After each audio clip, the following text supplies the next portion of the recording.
Tribunas, kita beralih ke berita selanjutnya. Lubang di jalan utama Desa Lala menuju Kota Namlea membahayakan pengendara.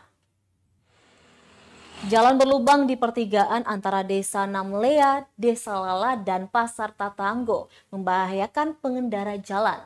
Pantauan tribunambon.com, jalan utama warga Desa Lala menuju Kota Namlea dilalui begitu ramai pengendara.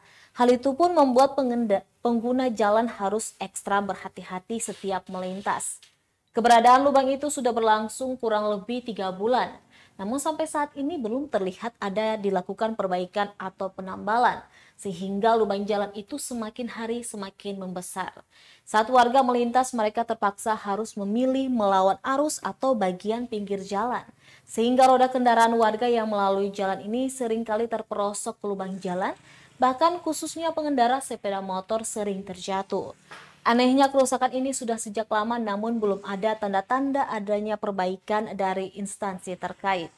Salah seorang pengendara Lawarin yang kerap melintasi di jalan tersebut khawatir apabila lubang di jalan ini tidak diperbaiki otomatis akan sering terjadi kecelakaan di jalan tersebut.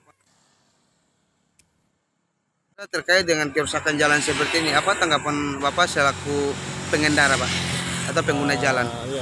Tanggapan saya yang kami sangat mengharapkan baik itu dari PU Kabupaten ataupun PU Provinsi, karena memang kondisi jalan aspal seperti ini, himbauan kami kalau bisa ini bersifat diperbaiki karena posisi dalam keadaan kami Kabupaten Buru karena sering terjadi kecelakaan lantaran jalan-jalan seperti begini.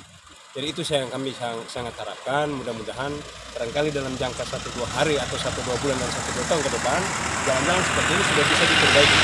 Itu harapan kami, baik itu dari provinsi ataupun dari daerah ini sendiri. Siap, terima kasih Pak. Terima kasih sudah nonton, jangan lupa like, subscribe, dan share ya.